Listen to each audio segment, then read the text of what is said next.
যাওয়াটা তো তার তো বাইরে ছিল। এবার সেন্টারে ঢুকে গিয়ে আক্রমণ করবে। উপরে যদি আমরা এই বদমাশিগুলো করি, আমরা যদি বুঝতে না পারি বা আমাদের যদি এই 12 অবজারভেশন বা হেডিং ল বা সেকেন্ড প্রেসক্রিপশন এগুলো যদি ভালো করে আমরা না বুঝতে পারি, তাহলে কিন্তু আমাদের কিন্তু পেশেন্টের সর্বনাশ আমরা করে ফেলব। এগুলো কিন্তু এমন একটা জিনিস, একবার দুবার করলে হয় না। আজও আমরা সুযোগ পেলে এগুলো দেখি। হঠাৎ করে যদি উল্টে তুলটে পাতাটা চলে আসলো, ২-৩ পাতা পড়ে নিই। কেন পড়ে নিই? পড়তে গিয়ে আমাদের দেখেছি, সবসময় মনে হয় যে কোন জায়গাটা যেন আমার একটু আবছা হয়ে গেছিল, কোন জায়গাটা যেন একটু কম বোঝা হয়ে গেছিল। পড়লে কিন্তু আবার বুঝতে পারি, আবার ভালো। তো এইগুলো বারে, বারে পড়া এবং আমি আগামী দিনে সেকেন্ড প্রেসক্রিপশন আবার করাবো, আবার করাবো। আমি অন্য বই থেকে করাবো।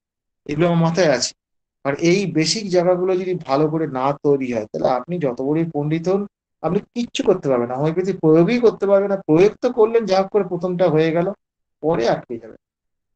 আর এই পরে এবং পরে হচ্ছে ডাইরেকশন অফ কিউর। ডাইরেকশন অফ কিউর বা ডাইরেকশন কি কোন ডাইরেকশন এ সিম্পটম চলছে। সেখানেও কিন্তু প্রতিটি পদে কিন্তু একদম চোখটি কিন্তু খেয়াল রাখতে হবে। সতর্ক থাকতে হবে। ওইটা আপনাকে বলে দেবে পেশেন্ট আরোগ্য হবে কি হবে না। ওই ল্যাবরেটরি টেস্টের ডাটা বলে দেবে না। ডাটা বলে দেবে না। ডাটা কখনো আরোগ্যের কথা বলে না। ক্যান্সারে তো আরোগ্য হয়। আমাদের বসুদেব ঘড়ই বলে একজন আছে। তিনি ওটা ডান দিক না বাঁ দিকে বেশ ভুলে গেছি। হ্যাঁ? ওটা তো আমরা ইয়েগুলো বার করতে পারলাম না। হ্যাঁ? উনি কিন্তু কার্সিনোসিন দিয়ে সারিয়েছেন। এইটা অনেকে আটকে ওঠে। ক্যান্সারের পেশেন্টকে কার্সিনোসিন দিয়েছে অনেকে, এরকম বহু নামজাদা চিকিৎসক বলে ক্যান্সারের পেশেন্টকে ওই কার্সিনোসিন দেওয়া যাবে না। ও বাবারে, বাবারে, বাবারে, বাবারে! খুব নাম করা।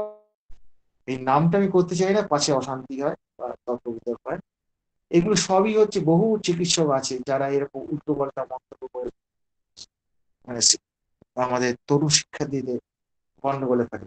অনেকেই বলে নো সোর্স, 200 কমে দেওয়া যাবে না। যখন সিমিলিমাম ওষুধটা প্রেসক্রিপশন করার যখন যোগ্যতা আপনার এসে যাবে, তখন দেখবেন 200 দিয়ে কত পেশেন্টের কত সমস্যা।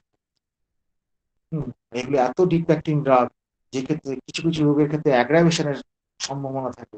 অথচ ওই যে মাথায় ভূত ঢুকে বসে আছে, 200 কমে দেওয়া যাবে। এই ভূত দিয়ে ঢুকে বসে থাকে। আপনি জানেন এইটা দিলে অ্যাগ্রাভেশন হতে পারে। এই রোগটা। কিছু, কিছু রোগের অ্যাগ্রাভেশন হয় আপনারা তো জানেন। হ্যাঁ, কিছু, কিছু রোগের ক্ষেত্রে অ্যাগ্রাভেশন এর সম্ভাবনা প্রবল। জেনে শুনেও আমরা এই ভুলগুলো করি। কিন্তু আজকে যদি আমরা এগুলো একটু সতর্ক হয়ে কাজ করি, তাহলে মিনিমাম ডোজটা যেটা চিকিৎসার আরোগ্যের ক্ষেত্রে হোমিওপ্যাথি ডাক্তারদের মিনিমাম ডোজের ধারণাটাও কিন্তু আমাদের খুব মাথায় গেঁথে নিতে হবে। কেন গেঁথে নিতে হবে?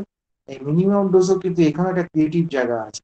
আপনি ওই পেশেন্টটির জন্য কিভাবে মিনিমাম করবেন, কোন উপায়ে মিনিমাম করবেন, এটাও কিন্তু একটা অদ্ভুত ভাবনার জায়গা, ক্যালকুলেশনের জায়গা, দূরদৃষ্টির জায়গা। যদি আপনারা না করতে পারেন, সঠিক ওষুধ নির্বাচন করেও পেশেন্টটা হাতছাড়া হবে, অথবা পেশেন্টটা কোনো কসাইয়ের হাতে গিয়ে পড়বে। পড়ে গিয়ে তার সিমটম ১২টা বাজিয়ে দিয়ে পেশেন্টেরা ১২টা বাজিয়ে। সেই জন্য আমাদের কিন্তু শুধুমাত্র চিকিৎসক হলে হবে না, দক্ষ চিকিৎসক হলে হবে না। দক্ষ চিকিৎসক হওয়ার সঙ্গে, সঙ্গে আমাকে ভাবতে হবে যে পেশেন্টটা যে আমার কাছে এসছে, সে যেন রিলিফ পায়। রিলিফ মানে কি? হোমিওপ্যাথিক্যালি রিলিফ। হোমিওপ্যাথিক্যালি রিলিফ। যেকোনো উপায়ে রিলিফ নয়। আমাদের হোমিওপ্যাথির যে মূল নীতি নিয়ম আছে, সেই নিয়মের ভিত্তিতে যাতে আরোগ্য লাভ করে, আরাম পায়, সেইটা আমাদের কনফার্ম করতে হবে। এইটা কিন্তু এত সহজ কাজ নয়। দিনের পর দিন প্র্যাকটিস করতে, করতে আপনি আসবেন। ফলে সেই ক্ষেত্রে কি আসবেন না, আপনার যে সাকসেস বলে যেগুলোকে মনে করছেন, সেগুলোকে অর্গাননের আলোকে চুলচেরা বিচার করতে হবে। চুলচেরা বিচার করে যদি আপনি বুঝতে পারেন যে আপনি ভ্যালিডেশন করছেন বা সাবমিশন করে ফেলছেন, সেখান থেকে আমাদের শিক্ষা গ্রহণ করতে হবে। করে প্রকৃত আরোগ্যের রাস্তায় আমাদের এগিয়ে চলতে হবে। তো ওই জন্যই বলছি বন্ধুরা, আপনারা নিজেদের কাজগুলোকে নিজেরা, আমি তরুণ শিক্ষার্থীদের বলছি, আপনারা নিজেদের কাজগুলোকে নিজেরা বিচার করুন। কে আপনাদের শিখিয়ে দেবে না? আপনারা নিজেরাই শিখবেন, নিজেদের ক্ষমতায় শিখবেন। আমার শিক্ষাগুরু ডাক্তার তপন পান্ডিয়ার একটা কথা বারে, বারে বলে, অল হোমিওপ্যাথস আর সেলফ টট। প্রত্যেক হোমিওপ্যাথ হচ্ছে স্বশিক্ষিত। মানে আপনাদের স্বশিক্ষিত হতে হবে। আমরা হয়তো একটা স্টিমুলেশন দিতে পারি। পার্থ স্যার বলুন বা অর্ণব স্যার বলুন বা স্বপন স্যার বলুন বা কুণাল স্যার বলুন, আমরা স্টিমুলেশন দিতে পারি। কিন্তু হোমিওপ্যাথ বানাতে পারবো না। হোমিওপ্যাথ বানাতে গেলে নিজেকে হোমিওপ্যাথ তৈরি করতে হবে।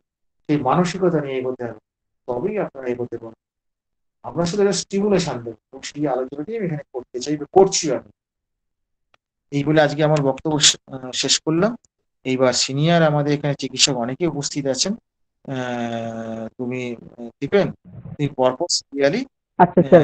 হ্যাঁ আমি তাদের অ্যাড করতে পারেন কিনা এইটুকু জায়গার উপরে, কারণ এখানে তো শুধু ন্যাট্রাম সালফার তার সঙ্গে দর্শনও তো হয়েছে, আর দর্শনকে বাদ দিয়ে মেডিসিন হতে পারে না। স্যার একটা ছোট্ট আমি প্রশ্ন ছিল আপনাকে। Doctor Nilkamal Barman sir.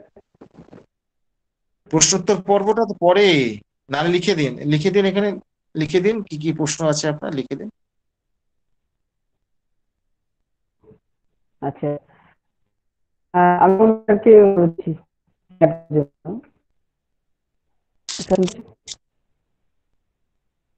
Doctor Nilkamal Barman sir. হ্যাঁ, হ্যালো, বলছি হেনরি ফোর্ড হেনরি ফোর্ড এক জায়গায় বলেছেন যে যে শেখা থামিয়ে দেয় সেই হচ্ছে বৃদ্ধ, তার বয়স যাই হোক 80 অথবা 20, আর যে শিখতে চায় সেই হচ্ছে তরুণ থেকে যায়। সেই হিসেবে ডক্টর অমরনাথ চক্রবর্তী স্যারকেই আমার সব থেকে বেশি তরুণ বলে মনে হচ্ছে, এবং উনি আমাদের তারুণ্য ফিরিয়ে দিচ্ছেন। এইটুকু বলি তাকে ধন্যবাদ জানাচ্ছি, কারণ উনি যেভাবে উদ্দীপ্ত করছেন ছাত্রদেরকে শেখার জন্য, সেটা অবলীলায়, কি বলবো, এটা খুব বড় প্রচেষ্টা। এবং আমি খুব উষ্ণতা অনুভব করছি শীতের রাতেও, যে উনি আমাদেরকে বেশ এগিয়ে নিয়ে যাচ্ছেন। তো ব্রায়োনিয়া, এবং আজকে যেটা সব থেকে ভালো লাগলো, ব্রায়োনিয়া ভার্সেস আর্সেনিকের একটা বিপরীত ধর্মী চরিত্র একই রুগীর মধ্যে কিভাবে একে অন্যকে ছাপিয়ে যায়, এবং আমরা কিভাবে তার ভুল ব্যাখ্যা করি, বা চিন্তা ভাবনা বয়সের সাথে সাথে কিভাবে আমাদের বদলে যায়, এবং অনেক সময় রুগীকে ঠিক চিনেও আমরা চিনতে পারি না। এটা যে কি একটা মারাত্মক কঠিন জায়গা আজকে অ্যানালাইসিস করলেন, সেটা শুধু আজকের ক্ষেত্রে কেন, অনেক সময় আমাদের চিকিৎসক জীবনে এই বিপরীত ধর্মী 180 ডিগ্রি বিপরীত ধর্মী বেশ কিছু লক্ষণ একটা রোগীর মধ্যে যখন পাই, তখন কিন্তু আমরা বেশ খুব চিন্তিত হয়ে উঠি, এবং ওখান থেকে বেরিয়ে আসাটা কিন্তু সত্যি খুব কঠিন হয়ে যায়। আর এটা তো প্রত্যেকটা দিন আমাদেরকে শিখতে হবে। এই প্রসঙ্গে আজকের একটা এতে আমি কখনো নিজের রুগীর কথা বলি না, কিন্তু আজকের একটা না বলে পারছি না, কারণ এই আর্সেনিক ভার্সেস ব্রায়োনিয়ার মতো কেস আমার জীবনে একটা সময় ঘটেছিল। তখন জাস্ট প্র্যাকটিসে 2 থেকে 3 বছর। তখন আমাদের ভিতরে একটা অন্য ধরনের চিন্তা ভাবনা থাকতো, যে একটা মানে কি বলবো, নিয়মের বাইরে গিয়ে একটা প্রেসক্রিপশন করা যায় কিনা। মনে করুন আর্নিকার চোটের কথা, না আর্নিকা না দিয়ে আমরা কিছু দিতে পারি কিনা, বা প্রচন্ড জ্বর সর্দি রুগী এসেছে, ব্রায়োনিয়া না দিয়ে অন্য কিছু ভাবি কিনা।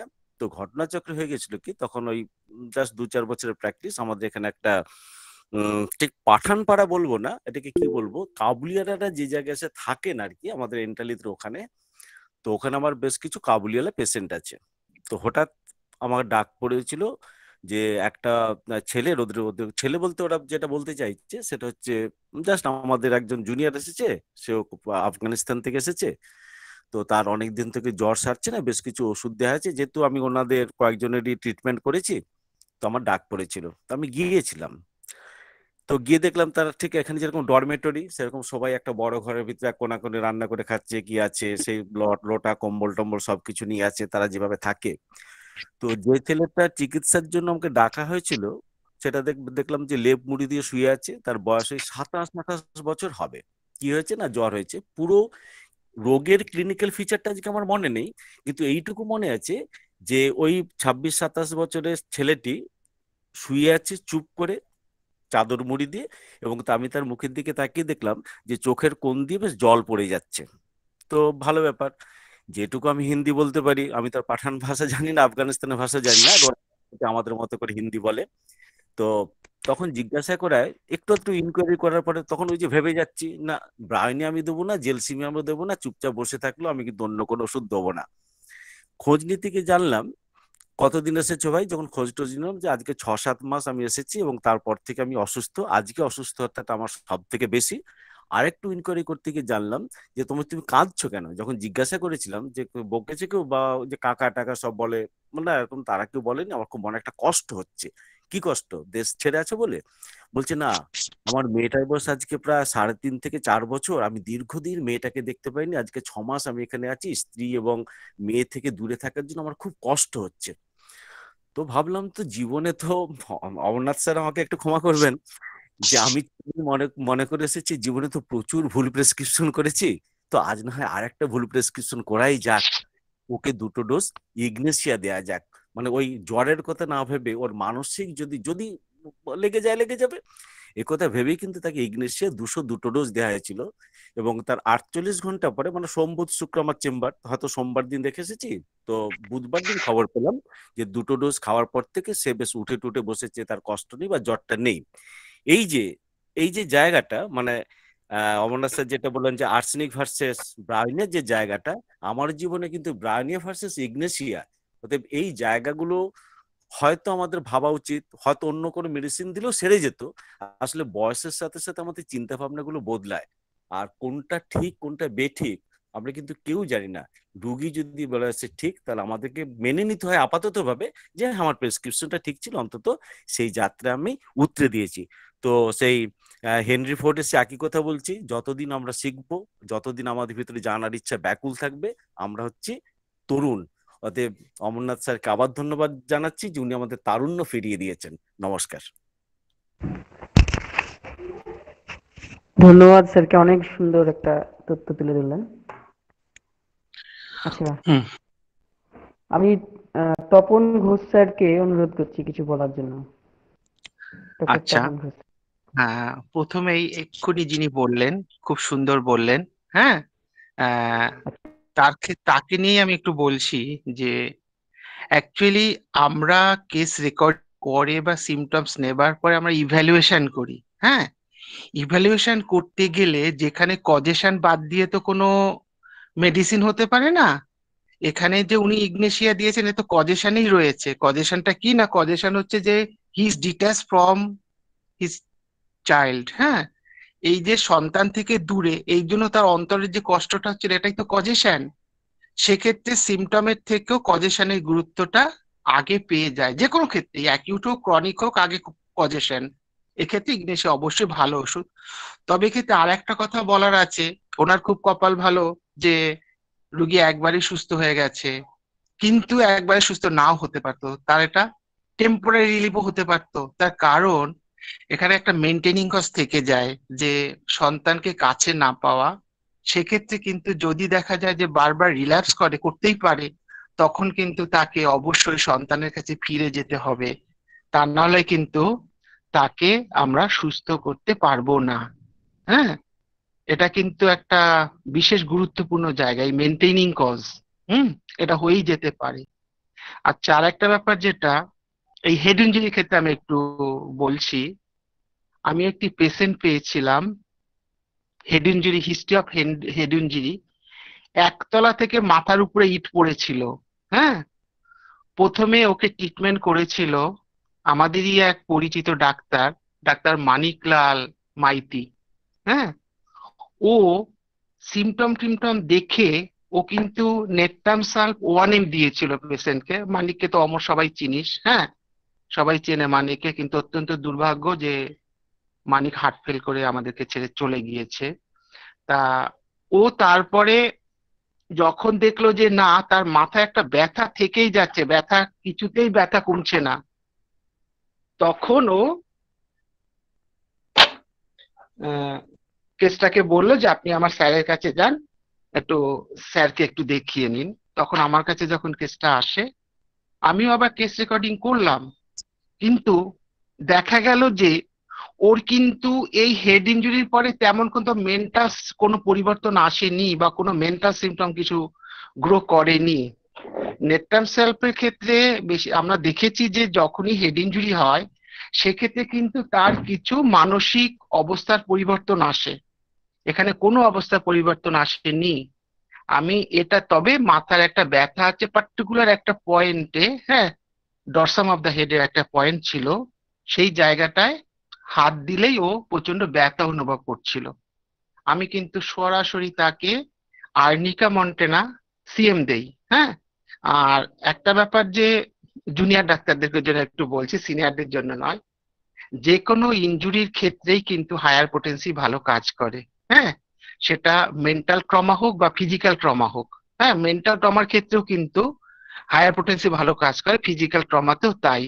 হ্যাঁ, সেই জন্য ওই যে তপন কাঞ্জিলাল স্যারের কথা বারবার বলে, স্যার অনেক দিন আগে আমাদেরকে বলেছিলেন যে সবসময় ঘরে, হ্যাঁ, আর্নিকা মন্টেনা, কস্টিকাম, হ্যাঁ, নেট্টামসার, এদের একদম হায়ার পোটেন্সি গুলো বক্সে রাখতেই হবে।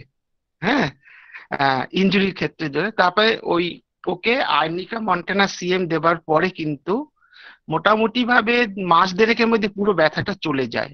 হ্যাঁ, তাহলে হেড ইনজুরির ক্ষেত্রে যদি মেন্টাল সিমটম আসে তবেই কিন্তু খুব ভালো কাজ করে, তা না হলে কিন্তু ইনজুরির ওষুধগুলো, এবং ইনজুরির ক্ষেত্রে তো আর্নিকা অবশ্যই সবার আগে একটা কাজ করে, আর্নিকা সে যায়। হ্যাঁ, আর আরেকটা কথা যেটা বলা হচ্ছিল যে ওই অমর বলছিল যে অবজেক্টিভ এবং সাবজেক্টিভ সিমটম, যে হ্যাঁ, অবজেক্টিভ সাবজেক্টিভ সিমটম এটা কেবলমাত্র সিমটম বুঝবার জন্য ক্লাসিফিকেশন, এটা কেবলমাত্র ক্লাসিফিকেশন। কিন্তু ঔষধ সিলেকশনের ক্ষেত্রে কিন্তু দুটোরই সমান গুরুত্ব পেয়ে যেতে পারে, দুটোরই সমান গুরুত্ব হয়। যদিও ধরে নেওয়া হয় যে পেশেন্ট যা বলছে সেটাই গুরুত্ব, কিন্তু বহু ক্ষেত্রে দেখা যায় যে পেশেন্ট হয়তো সে সিমটম দিতেই পারছে না, তখন কিন্তু মানে ওই অবজেক্টিভ সিমটমের কিন্তু গুরুত্ব দিতেই হয়। আর এবার একটা এই যে ব্রায়োনিয়ার কথা, এই অমর, হুম, অমর, হ্যাঁ বল। তোর কথাই বলছি। হ্যাঁ, হ্যাঁ বল, ব্রায়োনিয়া, বল। হ্যাঁ বলছি কিন্তু তোর কথাই। হ্যাঁ ঠিক আছে। একদিন অমর চেম্বার থেকে ফিরেছে, চেম্বার থেকে ফিরে ও একদম বিছনা প্রস্ট্রেটেড, একদম চুপচাপ পড়ে গেছে। আর সেই লকডাউন, এই মধ্যে করোনা তখন লকডাউন, আমরা তখন চেম্বার টেম্বার করতে পারছি না প্র্যাকটিক্যালি। আমি তো প্রচন্ড ভিকটিম হয়েছিলাম, ফিনান্সিয়ালি ভিকটিম।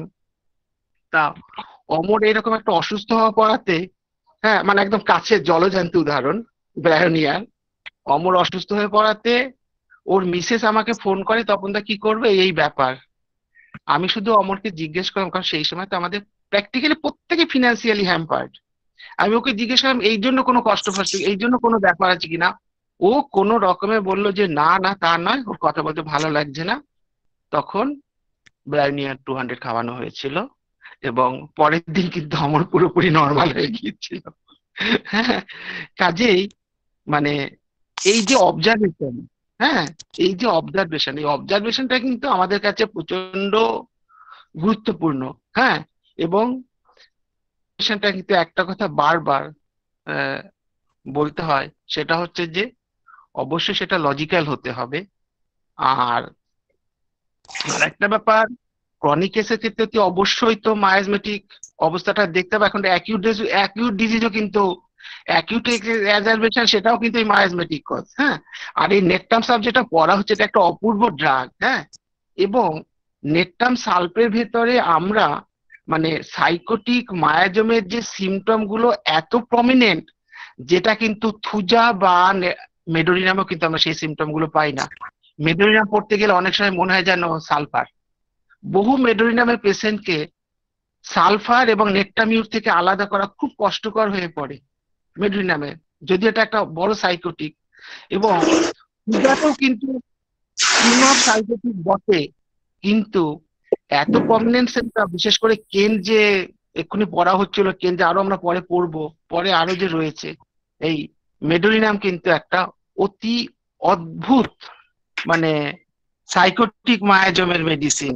এবং মেডোরিনামের যদি মেন্টাল সিমটম মুখস্থ করে রাখতে পারেন জুনিয়র ডাক্তাররা, তাহলে জেনে রাখবেন আপনারা কিন্তু সাইকোটিক মেডিসিনের অনেক, সাইকোটিক মায়াজমের অনেক কিছু শিখে গেলেন, খুব সুন্দরভাবে সাইকোটিক মায়াজমটা বুঝতে পারবেন।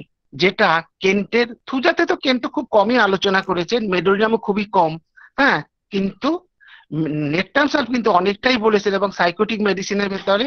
তাই সকলকে জুনিয়র থেকে একটা কথা বলবো যে আপনারা অতি অবশ্যই কিন্তু নেটটাম সালফটা খুব গুরুত্ব সহকারে পড়বেন, বিশেষ করে মেন্টাল পার্ট। তাই নয়, অন্য অন্য জায়গায় যে মডালিটিস গুলো নেটটাম সালফের রয়েছে, হ্যাঁ, সেই মডালিটিস গুলো কিন্তু একটা অদ্ভুত সাইকোটিক মায়াজমের বিশেষত্ব। এবং তাই আমি একটা কথা বলি, হ্যাঁ, আমার বন্ধুরা তো জানেই, অমর, পার্থ, আমরা তো শুধু বন্ধু নয়, আমরা ক্লাসমেট, আমরা একসাথে একই কলেজে পড়েছি, একসাথে বড় হয়েছি, একসাথে কেসি দাসের কাছে গেছি, তপন কাঞ্জিলালের কাছে গেছি। হ্যাঁ, এবং সেই জন্য আমরা একইভাবে পরস্পরকে জানি তো। এবং এই যে অন্যান্য যে মডালিটিস গুলো নেটওয়ার্ক সার্ভে পাওয়া যায় সেগুলো কিন্তু টোটালি সাইকোটিক। তবে এই যে ডালনেস নিয়ে যে কথাটা আলোচনা হচ্ছিল, যে হ্যাঁ অতি অবশ্যই ডালনেস আমাদের মানে এই সাইকোটিক, এই সিফিলিটিক মেডিসিনের অবশ্যই যে ডাল সালকি, হ্যাঁ এইসবগুলো সিফিলিসের হলেও সাইকোটিকেরও কিন্তু ডালনেস ব্যাপারটা আমরা পাই। এবং সাইকোসিসের ভিতরে ডালনেসটা বেশিরভাগই আসে, এটা কিন্তু মানে তার অমনোযোগিতার জন্য।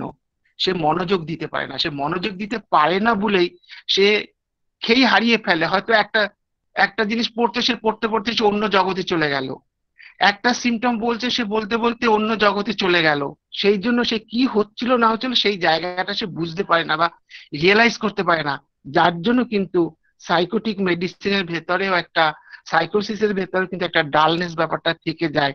সেই জন্যই কিন্তু কেন সাহেব মানে মেডোরিনামের ক্ষেত্রেও ডালনেস সিমটমটা অ্যাড করেছেন। হ্যাঁ, আমি এইটুকু বলেই শেষ করলাম। আচ্ছা, দীপেন দীপেন কালকে আমাদের লাইভ ক্লাস আমাদের এই আশরাফুল স্যার, সেটা একটু দেখে ঘোষণা করে দাও আমাদের ওই ইয়ের হ্যাঁ মধ্যে বক্সে। সাগর ওটা দিয়েছে, এটা খুব সুখবর, হ্যাঁ অনেকদিন পরে একটা পাচ্ছি আশরাফুল স্যারের।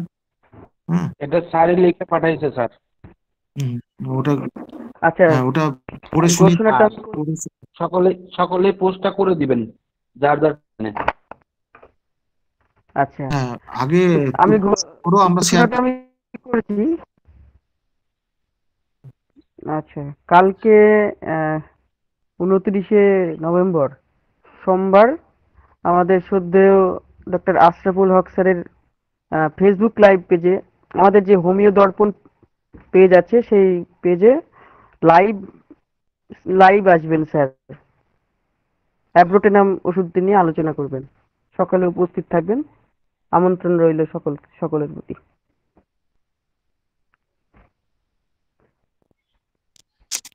স্যার আচ্ছা, শোনা গেল আমার কথা?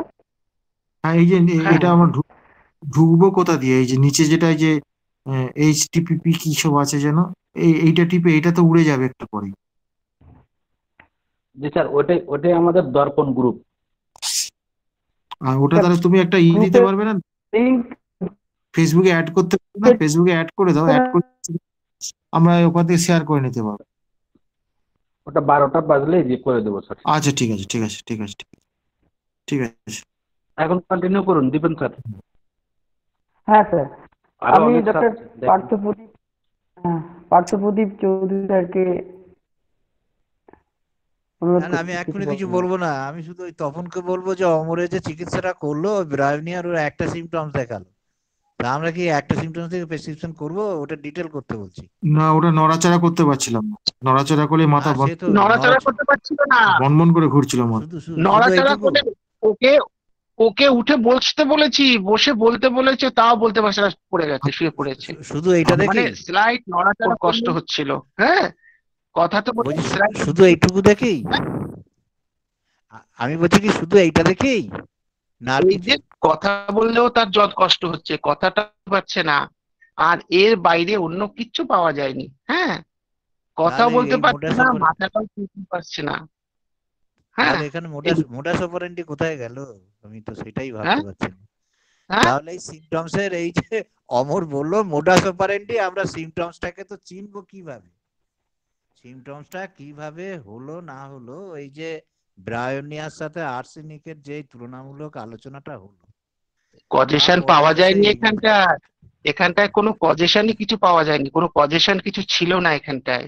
হ্যাঁ, যেখানে কজেশন কিছু নেই আচ্ছা সেক্ষেত্রে মডালিটিস এর উপরে বেস করেই, মডালিটিস হ্যাঁ এবং সিমটম উপরে বেস করেই ওষুধ দিতে হবে। হ্যাঁ, অমরের অমরের ওই অ্যাকুট এক্সারবেশন হোক বা অ্যাকুট ডিজিজ হোক, যাই হোক, তা সেটার কোনো কজেশন ছিল না?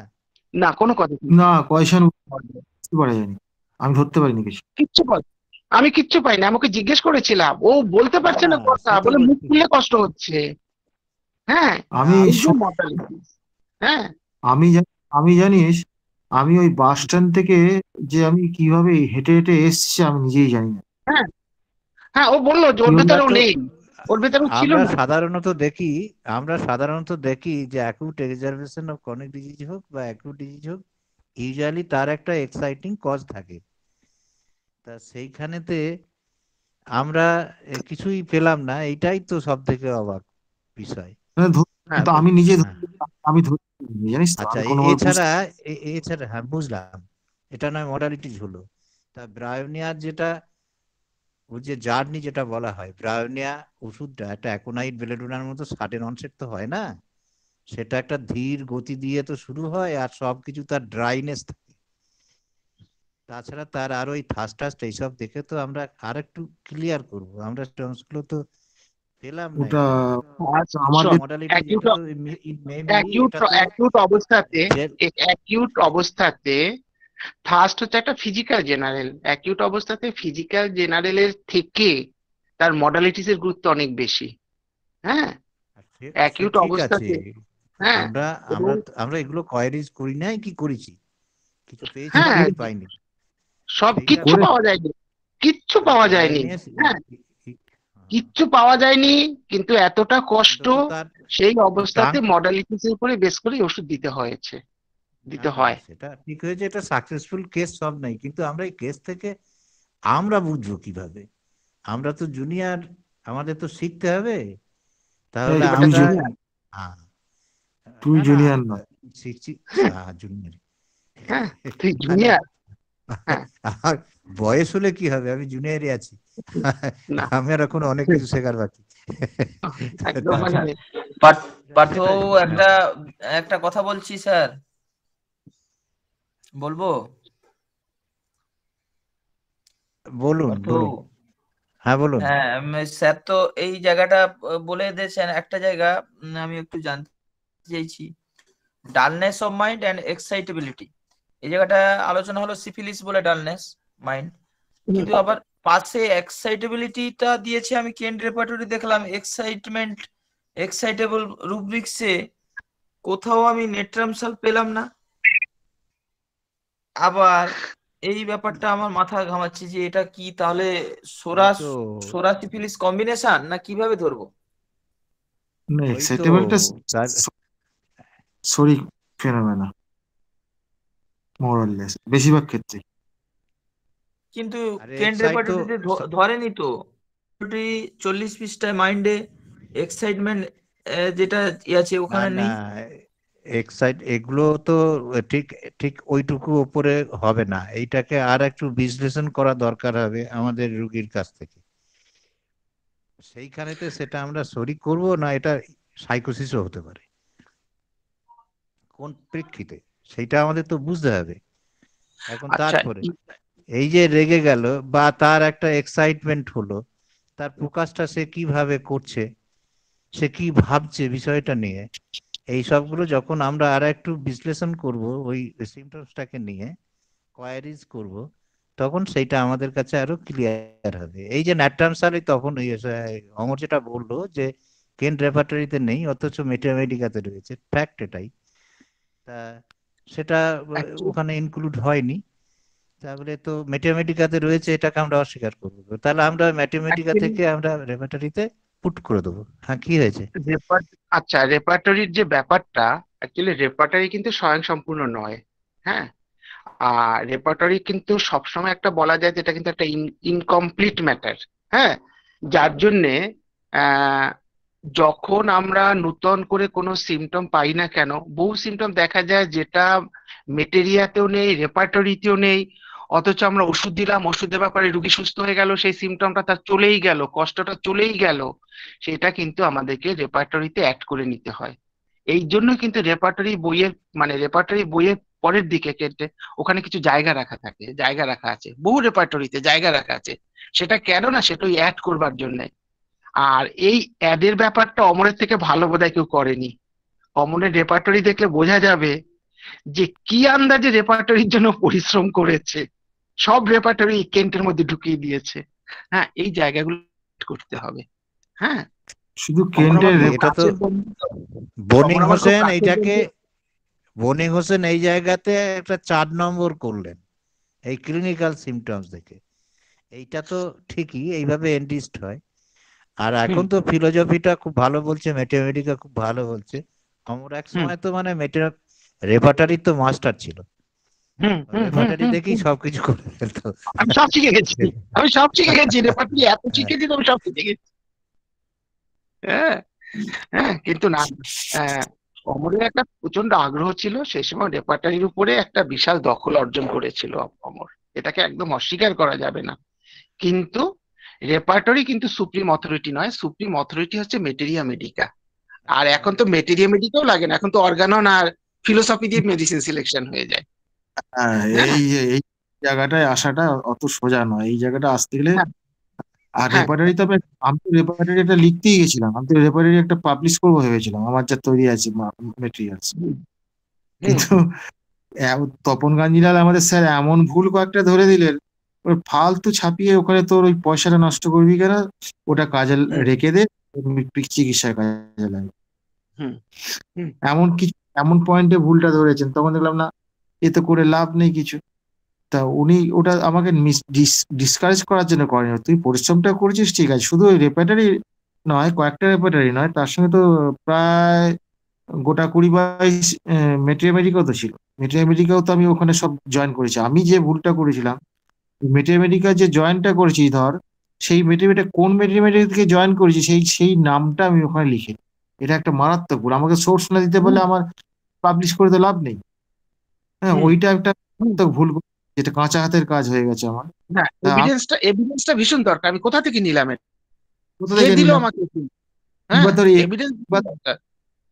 এইবার নতুন করে আমি কি করে বল দেখিনি, 21টা মেডিকেল থেকে কোথা থেকে কাকে ঢুকিয়েছি, এ কি বার করা হুম, সম্ভব? না, বছর 5 আমি খেটেছি, মানে গাধার মতন খেটেছি, গাধার মতন কাজও করেছি, হ্যাঁ, দুটোই করে গাধার মতো দু- প্র্যাকটিস করেছিস। হ্যাঁ, আমরা দুটোই। সবাই গাধা গাধা ছিলাম, কারণ আমরা সবাই ওই মানে মেকানিক্যাল প্র্যাকটিশনার ছিলাম একটা সময়। হ্যাঁ, সিমটম দেখেই ওষুধ ওষুধ দিয়ে দিতাম, মেটোপ্রোটেমিয়া। কিন্তু প্রসিডিউরটা তো সম্পূর্ণ ভুল। হ্যাঁ, একদমই ভুল। এবং এখনো সত্যি কথা বলতে বহু ছেলে মেয়ে নিজেদের সর্বনাশ করে ফেলছে শুধুমাত্র নিজেদেরকে রেপার্টরির মধ্যে ডুবিয়ে রেখে। হ্যাঁ, তারা ফিলোসফি বুঝতে পারছে না, তারা অ্যাকচুয়ালি ফিলোসফি, মেটেরিয়া মেডিকা ইত্যাদি গুলো তারা ভুলেই যেতে বসেছে। কয়েকদিন আগে এক ডাক্তার আমাকে ফোন করে বলছে কি, স্যার আমাদের সাথে একজন চাকরি করছে, হ্যাঁ, সে বলছে, সে কিন্তু সরকারি সরকারি ডাক্তার, সরকারি হেলথ সেন্টারের ডাক্তার। সে বলছে স্যার, মানে স্যার ও বলছে ওর কাছ থেকে যদি মেটেরিয়া রেপার্টরিটাকে সরিয়ে নেওয়া যায়, ও কিন্তু কোনো পেশেন্টকে একটা ওষুধ দিতে পারবে না।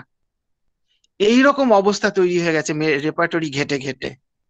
হ্যাঁ, হোয়ারএজ তপন কাঞ্জিলাল একদিন, আমি এই প্রশ্ন হচ্ছিল, তারপরে স্যারকে বললাম যে মানে মেডিসিন সিলেকশন, বলছে ওরে পাগল, এখন আর মেটেরিয়া মেডিকাও কাজে লাগায় না রে, এখন ওই মানে ফিলোসফি আর ক্রনিক মায়াজম আর ক্রনিক ডিজিজের উপরে প্রেসক্রিপশন হয়ে যাচ্ছে। এখন বুঝতে পারলাম যে কথাটা স্যার তখন কত গুরুত্বপূর্ণ বলেছিলাম, আর এখন আমাদের ওইভাবেই প্রেসক্রিপশন হয়ে যায়। ওই জায়গাটা আসার তো সোজা নয়, রেপার্টারি থেকে স্যার ইয়ে আসে। একটু অনুমতি অমরনাথ দিলে স্যার, বলতাম আমি মানিক স্যারের উদ্দেশ্যে যে হ্যাঁ, মানিক স্যার অমরনাথ যে স্যার, আমি স্কাইপ বলছিলাম। স্যার, হ্যাঁ, রিপন স্যার একটা কথা বলছেন, রিপন স্যারের কথাটা শুনে আমি বলছি। মানিক স্যার আসলে এক্সাইটমেন্টে নেট্রান সালফ নাই, এইটা কিন্তু ঠিক না স্যার। নেট্রান সালফের যে সকালের দিকে যে এক্সাইটমেন্টটা, এটা কিন্তু নেট্রান সালফ ক্যারি করে কিন্তু স্যার, আমরা এটা ল্যাবরেটরির মধ্যে কিন্তু দেখেছি স্যার। এটা হ্যাঁ, এবং আমি না, নেই, আমি তো বই খুলে বসে আছি, 40 পৃষ্ঠা। আমার মনে হয় স্যার আপনি একটু সার্ভে করেন, আরেকবার সার্ভে করেন। আমার যতদূর জানা পড়ে যে আমি মর্নিং এ কিন্তু আমি স্যার দেখেছি, আছে আমি তো নেট্রান সালফ। বই বই নিয়েই বসে আছি, 40 পৃষ্ঠা আপনি রেপার্টরি আবার মাইন্ড। 40 নাম্বার স্যার, আপনি আবার 40 নাম্বার পেজে যান, মর্নিং এ নেট্রান সালফ থার্ড গ্রেডে আছে কিন্তু স্যার, নেই একটু নেই, দেখেন, রিভিউ করেন। না আমি আমি তারপরেই বললাম মর্নিং আছে আছে স্যার, তো। আপনি একটু দেখে নেন।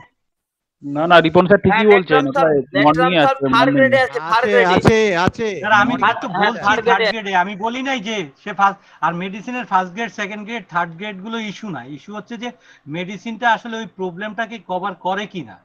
এটাই হচ্ছে আমরা যেটা ভাবি স্যার, একটু ভেবে দেখবেন। না, আমি এখানে ডিফার করছি আপনাকে।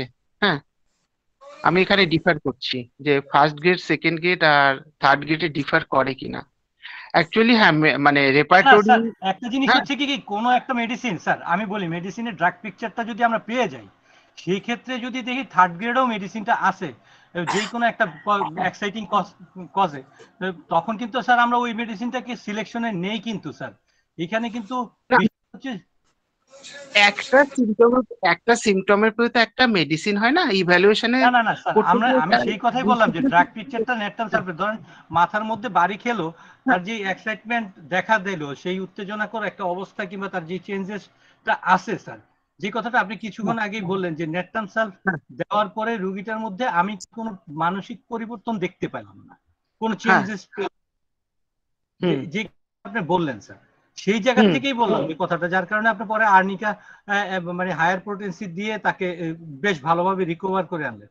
সেই জায়গাটা থেকেই বললাম যে নেটটাম সালফ যদি তার লক্ষণ পুরোপুরি যদি তার ড্রাগ পিকচার শো করে ফেলে, এখন একটা লক্ষণ দেখা গেল পাওয়া গেল না, হ্যাঁ, কিন্তু সেই জায়গায় সে থার্ড গ্রেডে আছে, তো সেই থার্ড গ্রেডে কিন্তু তার ফার্স্ট গ্রেডের আচরণ করে স্যার ওই জায়গায়। না, সেটা ঠিকই আছে, কিন্তু না, যে কথাটা বললেন না যে সব মানে গ্রেডেশনে কোনো ডিফার করে না, ওটা অবশ্যই করে। ফার্স্ট গ্রেড মেডিসিন কোনগুলো, সেকেন্ড গ্রেডের মেডিসিন কোনগুলো এবং থার্ড গ্রেড মেডিসিন কোনগুলো, এটা জানতে হবে তো আমরা তো স্যার অবশ্যই। প্রায়োরিটি দিচ্ছি স্যার, প্রায়োরিটি দিচ্ছি, কিন্তু যখন একটা লক্ষণের ক্ষেত্রে আমি দেখছি যে এই লক্ষণটা তার মানে খুব ভাইটাল একটা ইস্যু, তখন দেখা গেল যে আমি তাকে পাচ্ছি না, তখন কিন্তু দেখা গেল যে আমরা একটু মনক্ষুণ্ণ হই বটে, কিন্তু তারপরে যদি দেখা যায় যে সে থার্ড গ্রেডেও ছোঁয়া দিয়ে আছে, তখন কিন্তু আমরা একটা নিশ্চিত অবস্থায় যেতে পারি কিন্তু স্যার। আমি সেই একটা কথা কথাটাই বলছি। বললাম না, মেটেরিয়া মেডিক হচ্ছে supreme authority, repertory supreme authority নয়। রেপার্টরিতে থাক কি না থাক, হ্যাঁ, সেটা সবসময় মানে গুরুত্বপূর্ণ নয়। গুরুত্বপূর্ণ হচ্ছে মানে মেটেরিয়াতে আছে কিনা, এটা অবশ্যই মেটেরিয়া। আমি সেই কথাটাই বললাম, ড্রাগ পিকচার যদি আমাকে তার এসেন্সটা মানে মেডিসিনাল এসেন্সটা আমাকে যখন দিয়েই দিচ্ছে, তার নির্যাসটা যখন আমাকে শো করতেছে যে এটা এই রোগীটার মেডিসিনটা এটা, তখন কিন্তু স্যার মানে অলমোস্ট দেখবেন যে রেপার্টরির ম্যাক্সিমাম জায়গাগুলোই কিন্তু সে কভার করে যায়। একেবারে 100 যে রেপার্টরি থেকে আচ্ছা, আমরা আমটা যে খাবো, আমটার কি খোসা আঁটি সব খাবো, আমের শাঁসটা খাবো, এইটা তো বুঝতে হবে। এই জায়গাটায় র্যাঙ্কটাকে বুঝতে হবে, র্যাঙ্ক এইটা যে এই যে কাজী সাহেবের বাগানে আম যখন পাকবে, আম খেতে গিয়ে কি আঁটি খোসা সব খেলে হবে কি কাজী সাহেব? জি জি, শাঁসটা খেতে হবে। আমি একটা গল্প বলি স্যার, শোনেন স্যার, একটা গল্প বলি স্যার। এক রাজা ছিল স্যার, সে বলছিল যে আমি তো আমটা চিনলাম না, আমটা কিরকম দেখতে, এরকম এরকম বলছে, না এটা তো হলো না, তাহলে ঠিক আছে তুমি আমাকে একটু স্বাদটা দেখাও তো। তখন সে ওই নিয়ে তার আমসত্ত্ব নিয়ে তার দাড়িতে মাখালো, যে বললো কথাটা। তারপরে রাজা সাহেব আমার দাড়িটা একটু গ্রান্নার একটু চেটে চুটে দেখেন। তখন সে চেটে চুটে দেখলে তো স্বাদ তো আছে এবং আশ লাগে, এইটাই হলো আমের আসল স্বাদ, মানে থিম। আমরা যেটা বলছি কি স্যারা যেটা বলছে এতক্ষণ, যে অর্গানন এবং ফিলসফির উপর দিয়ে যদি আমরা একটা মেডিসিনের থিমের দিকে আগায় যেতে পারি, থিম কি বলছে একটা এক চোখ বন্ধ করে আমাকে বলে দিবে যে অর্গানন এবং ফিলসফিক্যাল যে ব্যাকগ্রাউন্ডের উপরে, থিমের উপরে দিয়ে লোকটা চলে যাচ্ছে, তার মেডিসিনটা চলে যাচ্ছে, এইটাকে ক্যাচ করতে পারলে আমাদের সর্বোচ্চ কাজে এসে যাবে। কিন্তু আমাদের যে প্রধানত যে আমাদের টিচাররা যে ছিলেন বা অন্যরা ছিলেন, আসলে রেপার্টরির থেকে যে ছাত্ররা নির্ভরশীল হয়ে পড়ছে, এটা যে বলে বের করে নিয়ে আসা, এটাই আমাদের দর্পণ গ্রুপে বা অন্যান্য সময় হচ্ছে, কিন্তু আসলে বেসিক্যালি এটা স্কুল এটা আমাদের কলেজগুলোতে এটা এরভাবে হচ্ছে না, যে এই থিমটাকে নিয়ে আসা, সামনের দিকে নিয়ে আসা, এটা হচ্ছে না স্যার। এবং আমি অমর স্যারকে বলবো, এই যে অর্গানন এবং ফিলসফির উপর দিয়ে একটা মেডিসিনের থিমকে কিভাবে ক্যাচ করা যায়, এটা যেন সবাইকে এটা বলার জন্য। হ্যাঁ, এটা অ্যাকচুয়ালি ব্যাপারটা হচ্ছে এটা এত, এই যে অমর একটু আগে বললো, এত মানে টাফ জায়গা, মানে মোটামুটি ভাবে অন্যান্য বিষয়ের উপরে মানে যথেষ্ট পড়াশোনা থাকবার পরে যেমন মেটেরিয়াল নলেজ থাকতে হবে, অর্গানন, ক্রনিক ডিজিজ, মানে মানে লেসার রাইটিং, এই জায়গাগুলো পড়বার পরে লেসার রাইটিং এ যেমন এমন কিছু কিছু জায়গা আছে যেটা না জানলে প্র্যাকটিস করা খুব টাফ হয়ে যায়। এই সবগুলো বুঝবার পরে তখন অটোমেটিক্যালি, ওই যে অমর একটা কথা বারবার বলছিল যে সেলফ টট, নিজেরই ভেতর থেকেই ব্যাপারটা বেরিয়ে আসবে যে হ্যাঁ এই পদ্ধতিতে আমাকে এগোতে হবে, এইভাবেই এগোতে হবে, এবং অটোমেটিক্যালি আস্তে আস্তে হয়ে যাবে। কাজী তবে সেই সাহেব, পেন্টটা কাজী সাহেব, আমাদের এই বলেন। এই সাতকানার হাতি দেখা, সাতকানার হাতি দেখা। হ্যাঁ এখন এখন সাতকানা হাতি দেখলে 7 রকম ভাবে দেখবে। আমরা তো সব কানা, আমাদের এই চোখটা ফুটতে হবে ফার্স্ট, তবে হ্যাঁ, আমরা হাতিটাকে দেখতে পাবো। আর চোখটা না হলে খুলবে কানে হাত দিয়ে একরকম আর লেজে হাত দিয়ে চোখটা একরকম। এই চোখটা খুলবে এই কিভাবে? হ্যাঁ, চোখটা খুলতে তুমি হ্যাঁ, পড়ো, সেটাকে অ্যাপ্লাই করো, অ্যাপ্লাই করে তাহলে পড়ে এই অ্যাপ্লাই করে তারপরে আস্তে আস্তে পুরো জায়গাটা নিজেদের মানে শুধু হাতির হৃদয়ের পিঠে মধ্যে। চাপলে হবে কাজী সাহেব? না ঠাকুরদা না হাতি হাতি করে দিয়েছে আর আপনি হাতি চেপে শুধু ঘুরে বেড়াচ্ছেন, তা করলে হবে না, না। আমি আমি এই জিনিসটা স্যার যে অর্গানন এবং ফিলসফির উপরে যে থিমকে করা, এটা আমি আরো 10 বছর আগে থেকে বুঝতে পারতেছি স্যার, কিন্তু এটা মানুষকে বলতে গেলে হাসাহাসি করতো তখন, এবং এটা তখন ওরা স্টুডেন্টরা নিতে পারবে না, স্টুডেন্টরা নিতে পারবে না। আমরা যখন ক্লাস করতাম ফার্স্ট ইয়ার সেকেন্ড ইয়ার, তখন ওই হোমিওপ্যাথি ডোজ নিয়ে হাসাহাসি করতাম, আমাদের হ্যাঁ বিশ্বাস হতো না। তা এই স্টুডেন্টরা এই এখন আমাদের এই গ্রুপের মধ্যে first year second year third year fourth year, তারা যতক্ষণ না পর্যন্ত পেশেন্ট ডিলিং করছে, যতক্ষণ না পর্যন্ত নিজেরা অ্যাকশন করছে, ততক্ষণ এই যে বেড সাইড যে শিক্ষা, যেটা কেন তার ইন্ট্রোডাকশনে বলছেন লেকচারস অন হ্যাঁ হোমিওপ্যাথিক মেডিকাতে, যে মেটেরিয়া মেডিকা মুখস্থ করে হবে না। তাহলে এই আমাদের এই রিপন স্যারের সাথে তপনের যে কনভারসেশনটা হচ্ছিল, তা এইটা হচ্ছে গ্রেডেশনটা আমাদের রেপার্টারিতে আসলো কিভাবে, সেই তো প্রুভিং এর উপরে কত পার্সেন্টেজের কত কি এইরকম ভাবে। কিন্তু এখানেতে আমরা র্যাঙ্কের কথাটা একেবারে বেমালুম ভুলে গেলাম। এখন ওই সালফারের জ্বালাটা কি রকম, এইটা জেএন কাঞ্জিলাল খুব ভালো বুঝিয়েছেন। তা আমাদের ট্রু সিমিলিমাম করতে গেলে কি করতে হয়, আর আর্টিস্টিক প্রেসক্রিপশনে এমন অনেক ওই জেনারেল সিমটমস পার্টিকুলার সিমটমস পুড়িয়ে মেরে দিই। আমরা যদি স্ট্রং বা আনকমন পিকুলিয়ার সিমটমস পেয়ে যাই, তাহলে কে আর ওই ওই সিমটমস নিয়ে করে ওগুলো, ইনফ্যাক্ট আমি অত গুরুত্বও দিই না, তাতে আমার খুব একটা অসুবিধা হয় বলে তো দেখি না। তা যাই হোক, না, হবে না। বিজ্ঞজনেরা আরো মতামত দেবেন। আচ্ছা ধন্যবাদ। স্যার, আমি কুনাল স্যারকে অনুরোধ করছি কিছু অ্যাড করার জন্য। কুনাল স্যার শুনতে পাচ্ছেন? স্যারেরা তো অ্যাড করছেন, আর মাঝপথে থামিয়ে দিলেন কেন? পার্থ স্যার বলছিলেন। না না স্যার, আপনি বলুন। না, অ্যাড করার মতো কিছু নেই, মানে এত সুন্দর আলোচনা। আজকে বোধহয় সবচেয়ে কম লাইন পড়া হয়েছে, 3-4 লাইন, অথচ প্রত্যেকটা লাইনই এত গভীর অর্থবোধক, বোঝার প্রচুর কিছু আছে। এবং দেখছেন না, মানে 2-3 লাইনের মধ্যেই কত আলোচনা হয়ে যাচ্ছে, এটা তো খুবই জানার। আর এই যে এই ব্যাপারটা খুব গুরুত্বপূর্ণ যে কেন্ট মেটেরিয়া মেডিকাতে আছে অথচ রেপার্টারিতে নেই, এবং রেপার্টারিতেও এমন জায়গায় আছে সেটা হয়তো চোখে পড়ছে না। যেমন নেকটাম সালফের ব্যাপারটা আজকে যেটা ধরিয়ে দিলেন মানিকদা এবং রিপন স্যার, যেটা নিয়ে আলোচনা হলো, যে মেন রুব্রিকে আছে, সাব রুব্রিকে আছে, কিন্তু মেন রুব্রিকে নেই। তো এই ব্যাপারগুলো আমাদের খেয়াল রাখতে হবে। আমরা যারা সবে রেপার্টারি ইউজ করছি, অনেক সময় আমরা এই ব্যাপারগুলো খেয়াল করি না। এবং যেটা অ্যাডিং এর কথা বলা হলো, এটা অনেকটাই সিনথেসিস রেপার্টারি কভার করেছে। সিনথেসিস রেপার্টারি তো আছে নেকটাম সালফ, মেন রুব্রিকেই দিয়েছে, এবং সেটাকে ওই মেন রুব্রিকের মধ্যেই নেকটাম সালফকে ঢুকিয়ে দিয়েছে। বা অ্যাভারশন টু কোম্পানির কথা যেটা আলোচনা হচ্ছিল, সেটাও সিনথেসিসে দিয়েছে, এই কেন্টের বই থেকে ওখানে তুলে দিয়েছে আর কি, যেটা কেন্ট রেপার্টারিতে নেই। এখানে আমি আমি এখানে একটু অ্যাড করবো একটা কথা সিনথেসিস রেপার্টরি সম্পর্কে। আহ মানে সিনথেসিস রেপার্টরি সম্পর্কে কিন্তু সকলে সাবধানে থাকা উচিত। তার এই কারণ হচ্ছে, কোন নাম, হ্যাঁ এক মিনিট এক মিনিট বলছি, তুই নাম হ্যাঁ নাম বলবি না। চিনিস তো কাদের নাম উঠেছে, তারা কি করে? না না নাম না না নাম নাম হচ্ছে না, আমি নাম বলছি না। ঠিক আছে। সিনথেসিস রেপার্টরিতে এমন এমন লোকের অবজারভেশন গুলো ঢুকে গেছে, তারা হোমিওপ্যাথি কিছু বোঝেই না, তারা হোমিওপ্যাথি করেই না। হ্যাঁ, আমি সিনথেসিস রেপার্টরিতে মানে রেপার্টরিতে নাম উঠে যাওয়া এরকম লোকের পেশেন্টও দেখেছি। এমন সব প্রেসক্রিপশন যেগুলো মানে অত্যন্ত আমাদেরকে খুব মানে খুব খারাপ লাগে, এসবগুলো দেখলে খুব খারাপ লাগে যে এরা কিভাবে মানে হোমিওপ্যাথিটাকে কি বিচ্ছিরি ভাবে ব্যবহার করছে।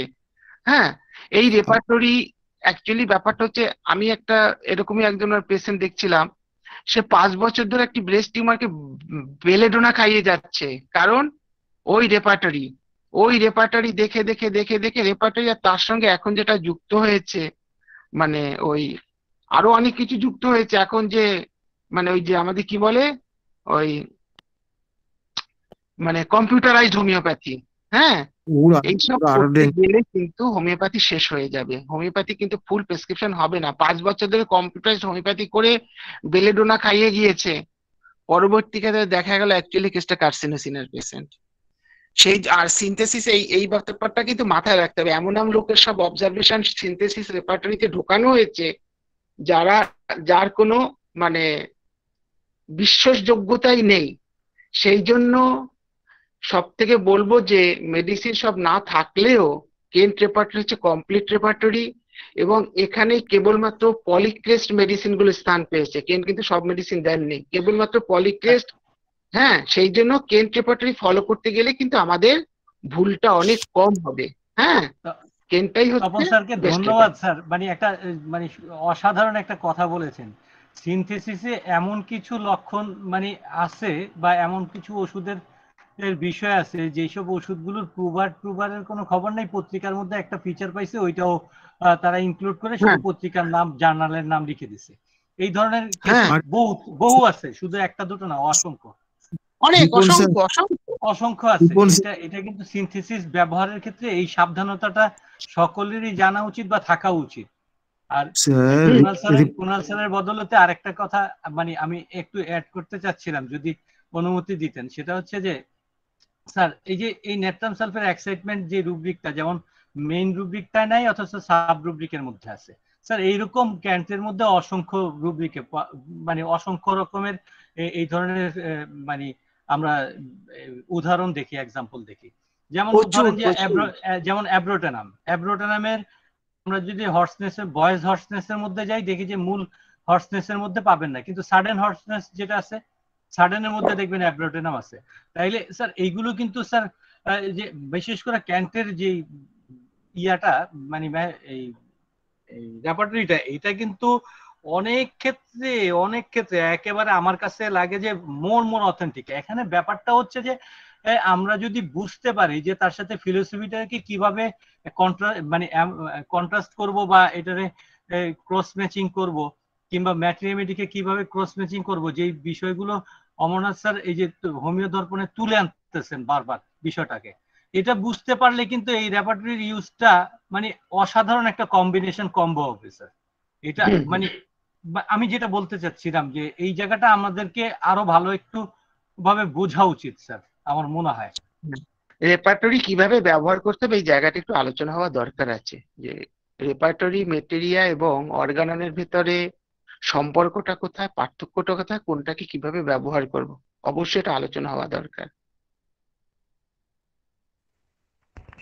স্যার ওই আলোচনাটা একদিন যদি আপনি করেন ভালো হয় আমাদের জন্য।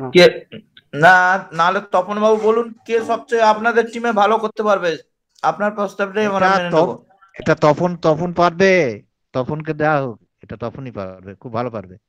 তাহলে আমরা রাজি আছি শুনতে। তপন স্যারকে অনুরোধ করছি এটা। আচ্ছা ঠিক আছে, হবে একদিন। হ্যাঁ, আচ্ছা একটা ব্যাপার বলছি, আমাকে যদি রাখেন, আমাকে সব সময় আমাকে রাখবেন, তাহলে ওই আমাকে কতগুলো দিন খুব ভোরবেলা, যেমন কালকের আমাকে 4টের আগে উঠে যেতে হবে। আমাকে রাখলে শনিবার নয়, হ্যাঁ এই রোববার নয়, হ্যাঁ, শনিবার রাখা যেতে পারে, অথবা বৃহস্পতিবার, শনিবার বা বৃহস্পতিবার রাখলে আমি পুরো সময়টা থেকে যাব আর কি। আচ্ছা, হ্যাঁ, স্যারের সাথে আমরা কন্ট্যাক্ট করে নেবেন, ওই সাগর স্যার। আচ্ছা তবে আচ্ছা, সম্ভবত ওকে। ঠিক আছে স্যার। কুনাল স্যার, আপনি কন্টিনিউ করুন, আপনি থেমে গিয়েছিলেন কথার প্রসঙ্গে।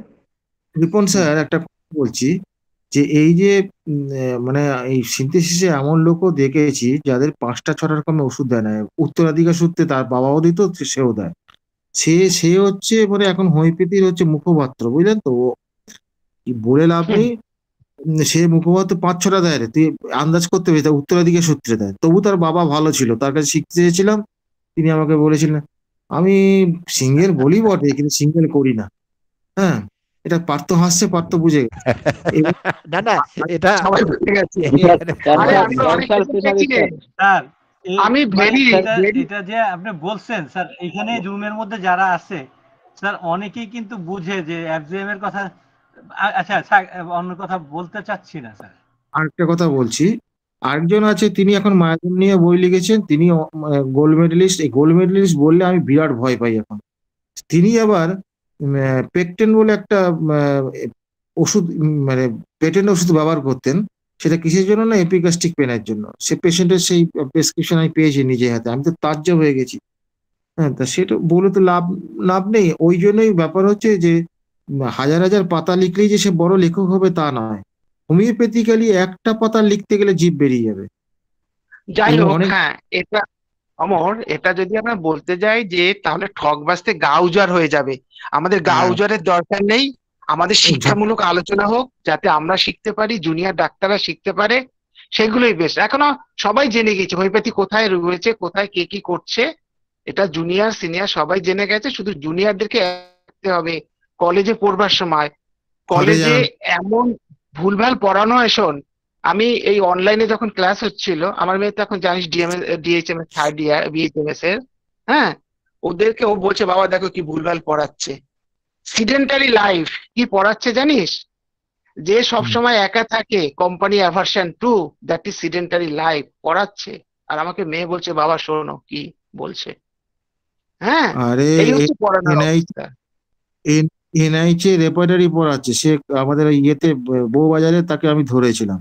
তখন বলে আপনার মতটা ঠিক, আমার মতটা ঠিক। আমার সে দুটোই ঠিক হয় কি করে? মানে আমাকে বলতে পারছে না, নিজে ভুল করেছে না, স্বীকার করতে পারছে না। তাহলে শোন, আর ঘাটালে তো আমাকে ঘাটালে বিপদ আছে রেপার্টারিতে। আমার অবস্থাটা আরো মারাত্মক। শোন, আমার অবস্থা আরো মারাত্মক। রাত 11:30টার সময় আমার কাছে ফোন এসছে। রাত 11:30 কিন্তু তখন আমি ঘুমিয়ে পড়েছি সেদিন। আমি তুই ফোন, কি ব্যাপার, কি ব্যাপার স্যার, আপনি ফোন করছেন, ব্যাপারটা কি? বলছে আর বলো না, আমি কালকে এনআইএস এ জয়েন করছি, রেপার্টরি আমার সাবজেক্ট তো রেপার্টরি, জানোই তো, কিভাবে শুরু করি একটু বলো না। এটা পার্থ জানে, পার্থকে বলেছিলাম। আমিও তো জানি, কে কে করেছে তাকে জানিস না? হ্যাঁ, রাত 11:30টার সময় আমাকে ঘুম থেকে জাগিয়ে তুলে জানতে না, চাইছে কালকে প্রথম ক্লাস নেবো, কিভাবে তারপরে শুরু করবো। তারপরে ইন্টারন্যাশনাল ফেমাস সব ডাক্তার সব জায়গায় দেশ বিদেশ ঘুরে বেড়ায়, সেই সব ডাক্তারের শুধু গন্ডগোল অনেক। মানে অর্গানন পড়াচ্ছে কলেজে, তাদের আবার বক্তব্যের মধ্যে গন্ডগোল, প্রেসক্রিপশনের মধ্যে গন্ডগোল। ওই যে বললাম, অর্গাননের হেড অফ দ্য ডিপার্টমেন্ট 6টা মেডিসিন, অমর একটু আগে বলছিল, অর্গাননের হেড অফ দ্য ডিপার্টমেন্ট 6টা মেডিসিন প্রেসক্রিপশন করেছেন। যাই হোক, এইসব এগুলো আলোচনা আলোচনা করে লাভ নেই। এগুলো না ওই যে গা বরং বাজতে যাতে উজাড় হয়ে যাবে, তার থেকে আমাদের আলোচনাই ভালো। যেটা শিক্ষামূলক না, এটা শেখা যাবে। হ্যাঁ, ঠিক আছে, সতর্ক ওই পর্যন্তই। হ্যাঁ, ওসব আর দরকার নেই। যে যেরকম বুঝছে সে সেরকম করছে, ও ছাড়। আমরা নিজেরা কতটুকু বুঝছি বা কতটুকু শিখছি, এইটাই হচ্ছে বড় কথা। ওকে, আমি এবার বেরিয়ে যাব। হ্যাঁ, আমি এবার বেরিয়ে যাই। আলোচনাগুলো হলে আবার ওই মানে রেকর্ডিং হয়তো ইউটিউবে ছাড়াও হয়, তখন যদি কেউ শুনে তখন সেটা একটা খারাপ যদি কিছু হয় ওখান থেকে। ওই জন্য আমরা নাম বলি না। আচ্ছা, না, নাম বলতে নেই। আচ্ছা স্যার, আমি কন্টিনিউ আর কতক্ষণ কন্টিনিউ করব স্যার? আর কুনাল স্যার বলতে বলতে থেমে গেছেন। হ্যাঁ, কুণাল স্যার থেমে গেছে। হ্যাঁ, ঠিক আছে, কুণালকে অনুরোধ করো। হ্যাঁ স্যার, এটা কুণাল স্যার একটু আর আর একটু কন্টিনিউ কুণালকে করুন স্যার। এটা নিয়েই তো আলোচনা হচ্ছিল রেপার্টরির ব্যাপারে। তবে স্যারেরা যেটা বলেছেন সেটাও যেমন ঠিক, তেমনি সিনথেসিসে তো যদি কেউ ব্যবহার করে তার সুযোগ তো আছে, সেখানে তার সোর্স দিয়ে দেয়, তো ভালো সোর্সটা নেবেন। যেটা হ্যাঁ হ্যাঁ ভালো সোর্স নয়, আপনার মনে সন্দেহ আসছে, সেটা নেবেন না। এটা তো নিজের স্যার হাতে। রবিন মার্ফির হ্যাঁ, না আমি রবিন মার্ফির কথা রবিন মার্ফির রেপার্টরিটা রবিন মার্ফি আমি কিছু বলিনি তো এই সম্বন্ধে। রবিন মার্ফির সোর্স কোথা থেকে আমি জানি না, সঠিকভাবে জানি না, আমি ওই বিষয়ে কোনো আলোচনা করছি না। উনি কি সোর্স দিয়েছেন? রবীন্দ্রনাথ কি সোর্স দিয়েছেন তার? আমি থার্ডটাতে পাইনি, থার্ড এডিশনে কোনো সোর্সের কথা খুঁজে পাইনি, কিন্তু ওনার যে ফোর্থ এডিশন, লাস্ট এডিশন মেটা রেপার্টারি, ওখানে যে কটা সোর্সের নাম দিয়েছেন প্রত্যেকটাই খুব অথেন্টিক সোর্স। স্যার স্যার কিছু বলবেন? রিপন স্যার কিছু বলছেন বোধহয়। যেটা বলতেছিলাম রিপন স্যার যে মিউট স্যার আনমিউট করুন। হ্যাঁ স্যার। রবিন মার্ফির যে বিষয়গুলো যদি স্যার আপনারা একটু খেয়াল করেন দেখবেন যে সে ম্যাক্সিমামই ক্যান্ট রেপার্টরি থেকেই নিচ্ছে। ধরো না, আমি ব্যক্তিগতভাবে বলতে পারি স্মৃতিরক্ষা সে সোর্সগুলো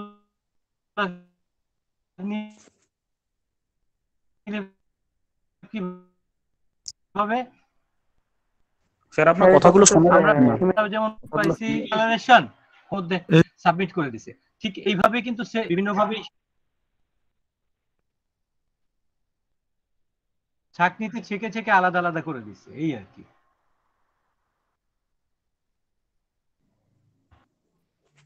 মেটা রেপার্টারিতে উনি সোর্সগুলোর কথা উল্লেখ করেছেন, সেটা অথেন্টিক সোর্স, উল্টোপাল্টা সোর্স নয়। আর সিনথেসিসে বেশ কিছু উল্টোপাল্টা সোর্স আছে, তো সেগুলো দেখে নিতে হবে রেপার্টারি ব্যবহার করার সময়। একদম মেকানিক্যাল রেপার্টারি যদি না করা হয়, রেপার্টারিকে যদি শুধুমাত্র রেফারেন্স ওয়ার্ক হিসেবে ব্যবহার করা হয়, তাহলে তো আমরা সোর্স দেখি। আগে সোর্স দেখতাম না, আমি যেমন আমার নিজের কথা বলতে পারি, আগে সোর্সের বিষয়ে তেমন গুরুত্ব দিতাম না, কিন্তু আস্তে আস্তে যত দিন গেছে অভিজ্ঞতা হচ্ছে, যত ব্যর্থতা আসছে, তত কেন ব্যর্থতা আসছে খুঁজতে গিয়ে সোর্সের দিকে নজর গেছে, এবং সেই সোর্সটা মেটেরিয়া মেডিকেতে আছে নাকি সেটাও মাঝে মাঝে খুঁজে দেখি। যে সোর্সের কথা উল্লেখ করেছে সেটা মেটেরিয়াতে ঠিক কি লাইন লেখা আছে, সেটা দেখতে গিয়ে অনেক কিছু পড়া হয়ে যায়। তো সোর্সের দিকে তো নজর দিতেই হবে, না হলে তো ভুল হওয়ার চান্স থাকবেই। এটা স্যারেরা যেটা উল্লেখ করেছেন, জুনিয়র বলবো না, মানে যারা সবে প্র্যাকটিস শুরু করেছেন তাদেরও এই বিষয়টা দেখা উচিত। আর প্রত্যেকটা তো সিঁড়ির ধাপের মতো, আমরা আমি যে স্যারেদের মতো প্রেসক্রিপশন করতে পারবো সেটা তো নয়। যেমন অমরনাথ স্যার বললেন, প্রথমে উনি রেপার্টারি ব্যাপকভাবে ব্যবহার করেছেন, তারপরে আস্তে আস্তে মেটেরিয়ার ওপর জোর দিয়েছেন, তারপরে আস্তে আস্তে ফিলোসফির ওপরে প্রেসক্রিপশন হচ্ছে। তো আমরা যদি যারা সবে শুরু করেছি প্রথমেই তো ফিলোসফির ওপরে প্রেসক্রিপশন করতে গেলে হয়তো ভুল হয়ে যেতে পারে। তো আমাদের প্রথমে রেপার্টারি অবশ্যই শিখতে হবে, তারপরে মেটেরিয়া মেডিকা তার সঙ্গে মেলাতে হবে, তারপরে আস্তে আস্তে ফিলোসফিক্যাল প্রেসক্রিপশনের দিকে সদিচ্ছা থাকলে এটা হয়ে যাবে আশা করি। আমরাও শিখছি এটা। এবং যে ব্রায়োনিয়ার কথা হলো, হঠাৎ করে, যেটা পার্থ স্যার খুব সঙ্গত প্রশ্ন তুললেন, যে হঠাৎ করে এলো, সেটা তো ব্রায়োনিয়া নয়। ব্রায়োনিয়াতে আস্তে আস্তে, কিন্তু কেন্ট রেপার্টারিতে একটা রুব্রিক আছে ভাটাইগো সাডেন, সেখানে ব্রায়োনিয়ার কথা বলেছে। তো এইগুলো রেপার্টারি ব্যবহার করলে এই যে এই হচ্ছে কোন, মানে এমন সোর্স দেবে না মুখ চিপিয়ে এটে যাবে। চিন্তার কথা না, কেন্ট রেপার্টারিতেই বলেছে, যদিও target। তো এই বিষয়গুলো রেপার্টারি ব্যবহার করলেও এটা জানা যায়। আমিও তো এখনই দেখলাম, আমি তো জানতাম না, কথা প্রসঙ্গে দেখলাম। এই যে ব্রায়োনিয়া আমরা বলি যে চুপচাপ থাকলে ভালো লাগে, রেসলেসনেস নেই, কিন্তু ব্রায়োনিয়ার হেডেকের ক্ষেত্রে ব্রায়োনিয়া খুব রেসলেসনেস। এটা হচ্ছে ব্যতিক্রম জায়গা। আচ্ছা, এটা ব্যতিক্রম জায়গা। তুমি দেখো, তুমি ইয়েতে পেয়ে যাবে। হ্যাঁ, ও ইয়ে সাগরের শরীরটা খারাপ লাগে, ওই জন্য বিদায় নিচ্ছে। ঠিক আছে, আমরা একটু পরে বন্ধ করে দেবো। ওই যে তুমি যদি দেখো না, কেন্টের রেপার্টারি তুমি যদি দেখো, ওইখানে রেসলিং দেখবে ডান দিকের পাতায় আছে, ওই দেখবি ওখানে হেডে গেছে, এবং ওটা তাই নয়, ওইটা ওইটা থেকে প্রথম প্রয়োগ করি আমি, একটু কিন্তু কিন্তু ছিল, কারণ বায়োনিয়া মানেই তো চুপচাপ পড়ে রেস্টলেস থাকা। হেডেক নিয়ে নিন। হ্যাঁ, ওইটার মধ্যে রেস্টলেস আছে, দেখো তুমি, তোমার কাছে বই থাকে এখন, দেখো। আছে আমার দিকে 74 পাতায় আছে। হ্যাঁ, ওটা ওই এখন এবার চিন্তা করো, বায়োনিয়া ওই রকম যদি দিতে হয় তখন ভয় লাগে না ভেতরে যে এটা ঠিক হবে কিনা? তারপর সাহস করে দেওয়ার পর দেখলাম রেজাল্ট এসে গেছে। তো সেই জন্য তখন আর্লি প্র্যাকটিসের কথা বলছি, তখন তো রেপার্টারি তো ধরো, বললাম না, রেপার্টারি ধরো 20-22টা বই, আর এদিকে রেপার্টারি কয়েকটা রেপার্টারি মিলে এই কাজটা করেছে। এই কতগুলো যে ভুল করেছি যেটা বললাম সেটা বললাম, যার জন্য রেপার্টারি করি। ওটা কাঞ্জিলালের কাছে বকাই খেয়েছিলাম, তুই এগুলো সোর্স গুলো লিখিস নি কেন? আর না, তোর লেখা হয়নি, বলে না, আমি তো বলি তোর কথা কে মানবে রে, তুই কে? তুই ছাপিয়ে দিয়ে পয়সাটা নষ্ট করবি, বরং যেটা রেখে দে, তোর কাজে লাগে। তা আমার কাজে লাগে তো, আমার এবারে এটা ভীষণ কাজে লাগে, কারণ আমার ওই লেখার মধ্যে যাই থাক, অন্তত ওগুলো মেটিরিয়াল আছে, এটা তো একদম নিঃসন্দেহ। ওটা আমার বইটা দেখলে পরে না ভূত দেখবে, বইটা যদি কেউ দেখে ওটা দেখেছে ওই জন্য জানে। বছর পাঁচেক আমি পরিশ্রম করি, বছর পাঁচেক, 1-2 বছর নয়, বছর পাঁচেক পরিশ্রম করে। আমার তো অ্যাকচুয়ালি কেন্টের প্রায় মুখস্থ ছিল প্রায় একটা সময়, মানে আমি কোন দিকে আছে, কোন পাতায় আছে, মাঝে আছে না সাইডে আছে, তার মধ্যে ফার্স্ট গ্রেড রুব্রিক কি আছে, অমুক রুব্রিক এইসব ছিল। তারপরে পরে বুঝলাম যে মুখস্থ করে কচু হবে, তখন আমি ভোলবার ধান্দায় আমি রেপার্টারি কম উল্টাতাম যাতে ভুলতে পারি। কারণ আমি তো পরে তো উপলব্ধি করেছি যে আমার পেশেন্ট গুলো বেশিরভাগই ভ্যারিয়েশন সাপ্রেশন হয়ে গেছে, তখন তো লাইন দিয়ে রুগী দেখতাম, মিনিমাম 80 থেকে 100টা তো মিনিমাম পার ডে, তার বেশি তো কম নয়। তা কেশি দাস কিন্তু বারে বারে বলেছে, তুই গন্ডগোল করছিস, তুই ঠিক করছিস না। আমি ভাবতাম যে এতগুলো রুগী দেখছি যখন, আমি নিশ্চয়ই ভালো ডাক্তার, আমি ভালো পারছি, ভেতরে ভেতরে একটা গর্ব অনুভব করতাম। পরে যখন আস্তে আস্তে চেতনা যখন হতে শুরু করলো, তখন দেখলাম যে সারা সব তো গন্ডগোল করে ফেলেছি, কিন্তু বড় মুশকিল করে ফেলেছি। তারপর তো তপন কাঞ্জিলার মানে খেয়ে আর কি, ধাতানি খেয়ে আরো বেশি পরিবর্তন আছে। তপন কাঞ্জিলাল আমাকে শেখাবার শর্তে রাজি হলেন কি, যখন প্রথমে উনি শেখাতে চাইছিলেন না, তারপর যা হোক করে এদিক ওদিক করে অনেক কিছু রাজি হলেন, রাজি হওয়ার পর বলছে তোকে শেখাবো একটা শর্তে, তুই কটা এখন চেম্বার করিস? না, এই কটা চেম্বার করি, সবগুলো ছাড়তে হবে, ছেড়ে একটা চেম্বারে বসতে হবে, এতে যদি রাজি থাকিস তাহলে তোকে শেখাবো, নাহলে শেখাবো না। আমি আমি রাজি হয়েছিলাম, রিস্ক নিয়ে আমি সব ছেড়ে দিলাম, ছেড়ে দিয়ে আমি একটা চেম্বারে হলাম। ভীষণভাবে আর্থিক কষ্ট আমার হয়েছে, তার সেটা বেশ মাস 6-7 হয়েছে।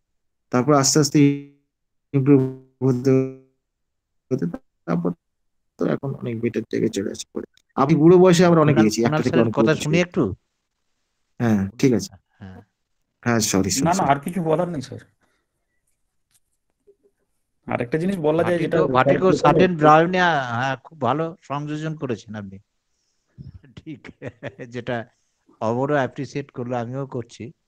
হ্যাঁ, এইগুলোই তো দেখার, এইগুলো তো আমাদের আর এগুলোই স্যার আমি ওই সিনথেসিস রেপার্টারি ওই জন্যই বলছি, ওখানে বেশ কিছু এরকম রুব্রিক আছে যেগুলো কেন্টের মূল রেপার্টারিতে নেই কিন্তু কেন্টের বইতে আছে। ওগুলো ওরা K2 বা K*, অর্থাৎ এগুলো কেন্টের রেপার্টারিতে নেই কিন্তু বই থেকে, কেন্টের বিভিন্ন বই থেকে ওরা তুলে দিয়েছে। তো এটা একটু মিলিয়ে দেখে নিলেই হলো আর কি। তো এইটা সিনথেসিস রেপার্টারি ব্যবহারের সুবিধে।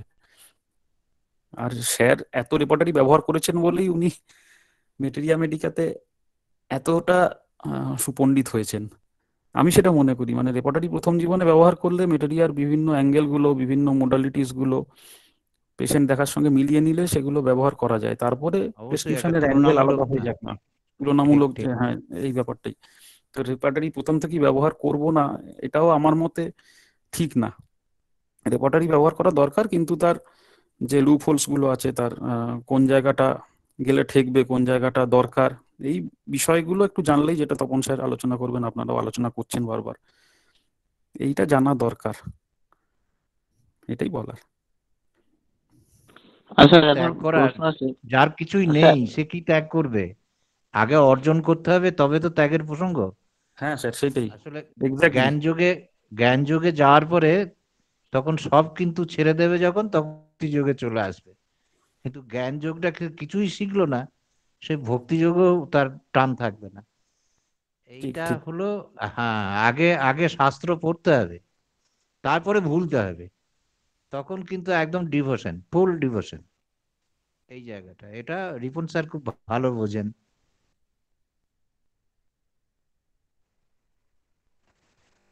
ডক্টর সৈকত চক্রবর্তী, কি কিছু একটা প্রশ্ন করছিলেন আপনি? হ্যাঁ, আমি বলছি যে প্রথম যখন ফার্স্ট একটা পেশেন্টকে দেখতে মোটামুটি ভাবে কতক্ষণ টাইম লাগা উচিত বা কতক্ষণ টাইম দেওয়া উচিত, এটা তো ফিক্সড হয় না, তবুও একটা মোটামুটি আন্দাজ বলছি প্রথম যখন ফার্স্ট প্রেসক্রিপশন করব।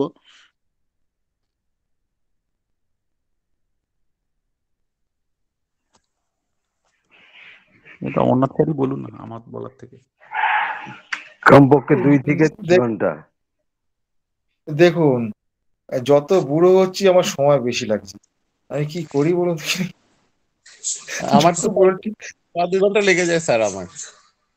হুম, এই তো ইয়ে এই কদিন আগে একটা ওই ছেলেকে এসছিল, ওই ডায়মন্ডহারবার থেকে এসছিল।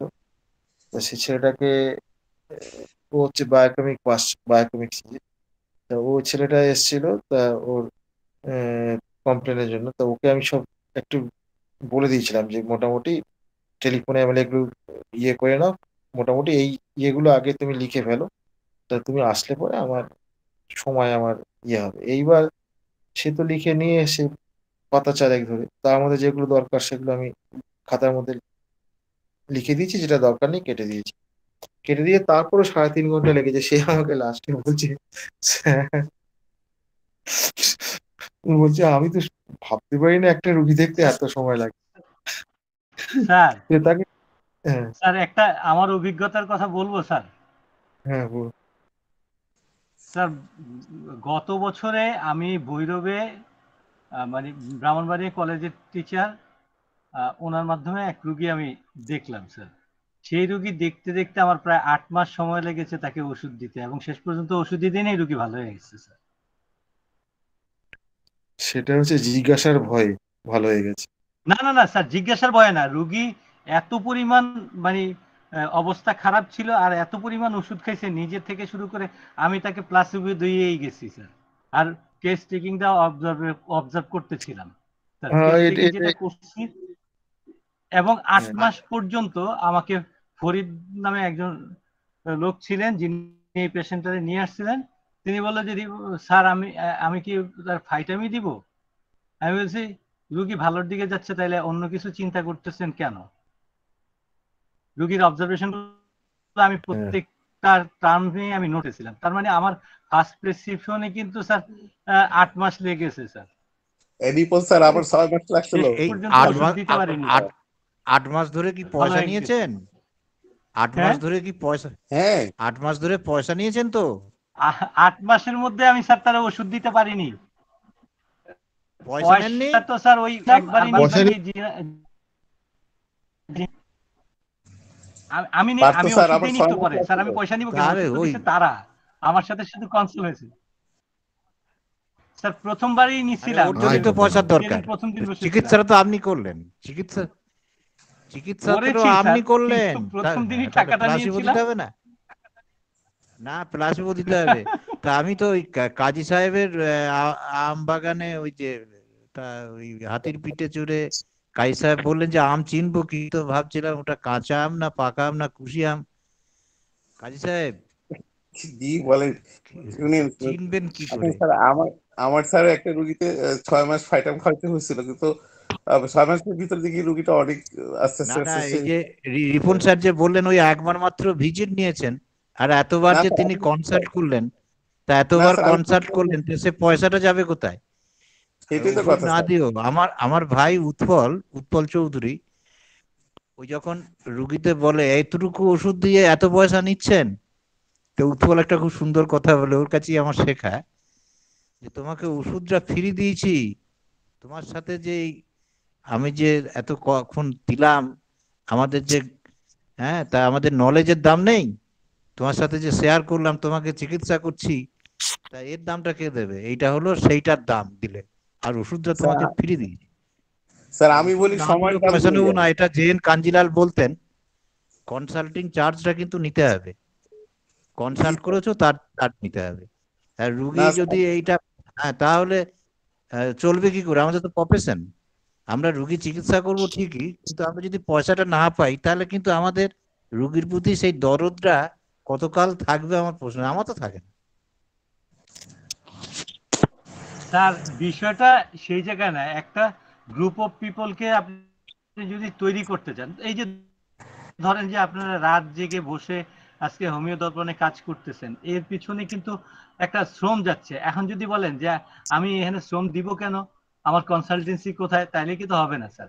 আমরা যখন যে জায়গায় ক্লাসগুলো করাচ্ছি বা যেই গ্রুপ অফ পিপলকে আমরা মানে তৈরি করতেছি, তারা যখন আমার হয়তো যাওয়া আসার ভাড়াটা দেওয়া এবং সেইখানে 2-4-5টা রুগীর অ্যারেঞ্জ করে সেইখান থেকে একটা রেমুনারেশন দিয়ে দেয়, দিলে পরে আমি ওইটা নিয়ে চলে আসি।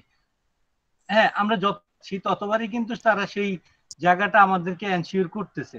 কিন্তু এই রুগীগুলোকে যদি আমরা সেইভাবে কনসাল্ট না করি বা কাউন্সিলিং না করি, হ্যাঁ, ডাক্তারকে যদি আমি জায়গাটা ধরিয়ে না দেই স্যার, জায়গাটা যে সে কিন্তু বারবার ওষুধ দেওয়ার জন্য তারা উসখুস করতেছে, তার হাত নিষ্পিস করতেছে। স্যার এতদিন হয়ে গেল একটা ওষুধ দিবেন না স্যার? আমি বললাম যে রাখেন, রুগীর ভালো হচ্ছে কেন ওষুধ দিতে যাবে? রুগী যদি ডেভেলপের দিকে যায়, ওষুধ কেন আপনার দেওয়া লাগবে? ওষুধ কি দেওয়াই লাগবে? আপনি দরকার বলে 30টা ফাইটাম দেন তারে, ডেলি 10 বার খাওয়ান, ফাইটামের জন্য পয়সা নেন, কিন্তু দেওয়া যাবে না ওষুধ। এই যে একটা বিষয় স্যার, এইটা তো তারা কোনোভাবে নিতে পারতেছে না এই জিনিসটা। এবং 8 মাস পরে যখন রুগী ভালো হয়ে গেল, তখন সে দিব্যি হাসতে হাসতে খিলখিল খিলখিল করে বলতেছে যে এইভাবেও রুগী ভালো হয়। তো এটা তো স্যার একটা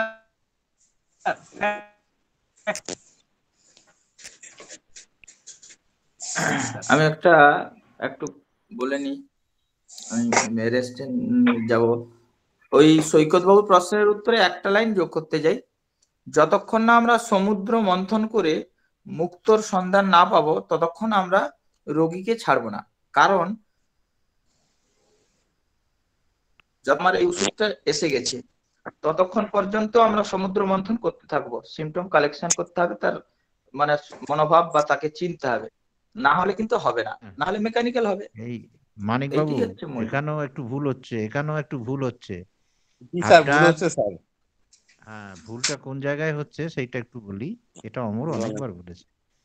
সেইটা হচ্ছে যে আমরা ওষুধটাকে চিনে ফেলেছি, আমরা কিন্তু ওই রুগীটাকে ছেড়ে দেব না, তবু আমরা কিন্তু একটা কমপ্লিট একটা কেস রেকর্ড আমরা রাখবো। কেন রাখবো না, পরবর্তীকালে সিমটমস এর মুভমেন্ট গুলো চেনবার জন্য সেকেন্ড প্রেসক্রিপশন করার সুবিধা হবে।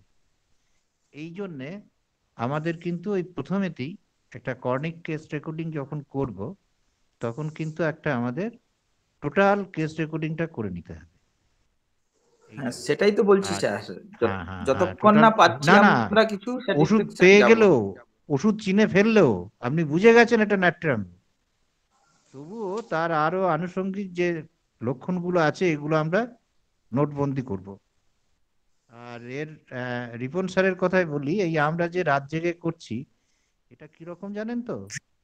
এটা হচ্ছে আমাদের জেনারেশনকে রক্ষা করার জন্য। যেমন বাপ যেমন তার ছেলেকে শেখায়, এই আমরা এই হোমিওপ্যাথিক পরিবারের যে উত্তরাধিকার যারা আসবে, এরপরে এই ব্যাটনটা যাদের হাতে থাকবে, এইটা হচ্ছে আমাদের দায়িত্ব বলে মনে করি। এই বিষয়ে আমার সাথে অমরের বা তপনেরও আলোচনা হয়।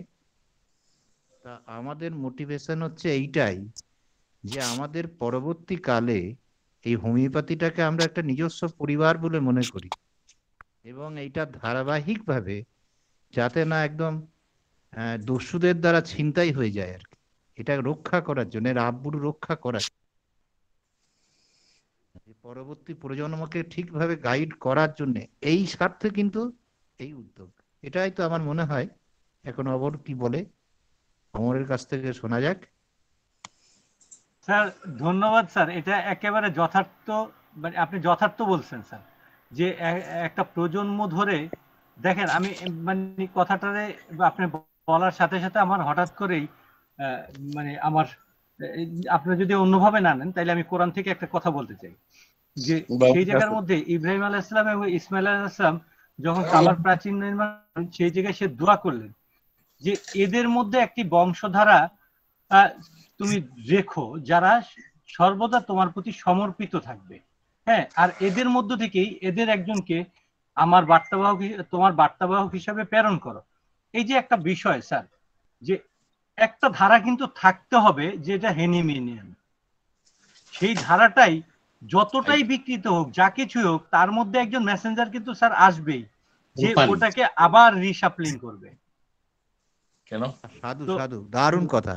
এইটাই এটা হচ্ছে, যদি এইভাবেই আপনারা আমাদের এই জায়গাটা যদি না ব্যাটনটাকে ধরে দিয়ে রাখেন যেতে স্যার, হবে। তাহলে এটা কিন্তু হবে না স্যার। হ্যাঁ, মানে আশ্চর্য হবেন স্যার। ফারুকী স্যারের কাছে কৃতজ্ঞ এই জন্য যে তিনি হাতে কলমে যে যে শিক্ষাটা দিয়েছেন। তাছাড়াও আরেকটি বিষয় হচ্ছে যে এক সময় আমি নিজেই ধরেন প্রগতি নামে আমাদের এখানে একটা কোম্পানি আছে। আরে কাজী সাহেব মিউট করুন। হ্যাঁ স্যার, প্রগতি নামে একটা কোম্পানি আছে যে মেডিসিন বিক্রি করে। তো একটা 2016 সালে তার সেল রেকর্ড ছিল কেরানীগঞ্জের মধ্যে, মানে ফারুকী স্যার যেই এলাকাটা আছে সেই এলাকায় প্রত্যেক মাসে তার সেল রেকর্ড ছিল 20 লাখের মতন প্রায়।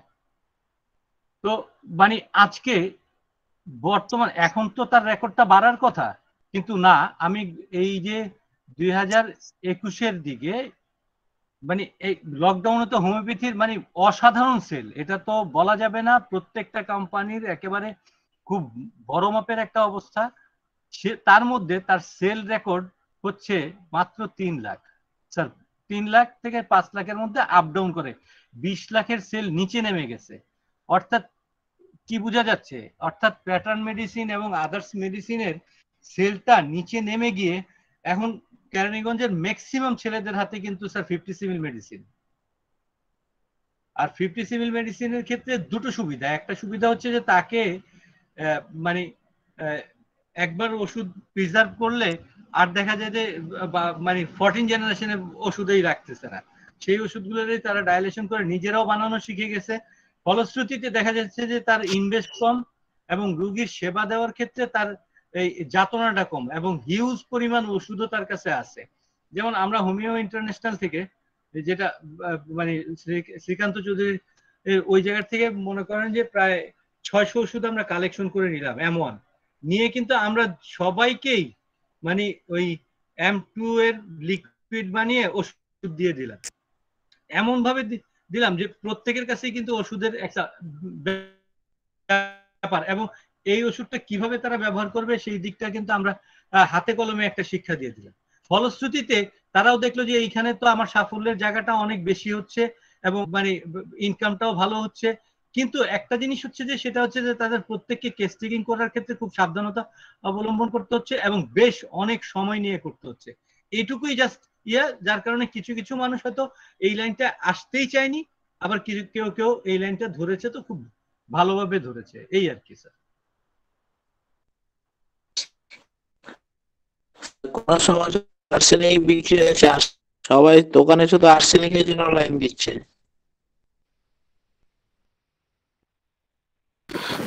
ফারুকী স্যারের এই ব্যাপারটা বাংলাদেশে বিপ্লব এনেছে, যতটুকু আমি দেখতে পাচ্ছি, যতটুকু স্যারের সঙ্গে আমার ইন্টারেক্ট, বা স্যারের সঙ্গে তো আমার খুব বেশি কথা হয়নি, কিন্তু স্যারের প্রতিটা কাজ, মানে স্যারের কাজটা বাংলাদেশে হোমিওপ্যাথির জগতে একটা বিপ্লব আনার মতো। এরম ভাবে লার্জার স্কেলে এইভাবে শেখানো এবং এটাকে ব্যাপনের মতো করে আস্তে আস্তে ঢেউয়ের মতো করে বাড়িয়ে যাওয়া, ক্রমশ আস্তে আস্তে যেটা চলতে থাকবে না, এরপরে কেউ ক্লাসিক্যাল ছাড়া অন্য কিছু করতেই চাইবে না, কারণ এইভাবে ক্লাসিক্যালটা সংক্রামক রোগের মতো বাংলাদেশে ছড়িয়ে পড়ছে হোমিওপ্যাথদের মধ্যে ফারুকী স্যারের জন্য।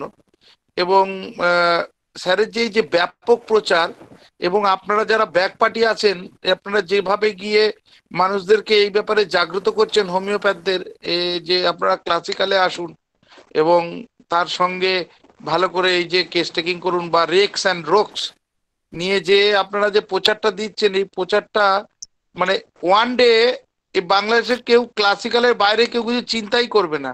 আর যারা ক্লাসিক্যালের বাইরে চিন্তা করবে তাদের কাছে রোগী যাবে কিনা সে বিষয়ে সন্দেহ আছে।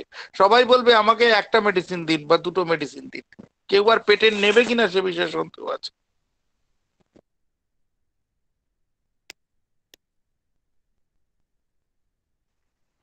জি ধন্যবাদ। যারা দোকানে বলে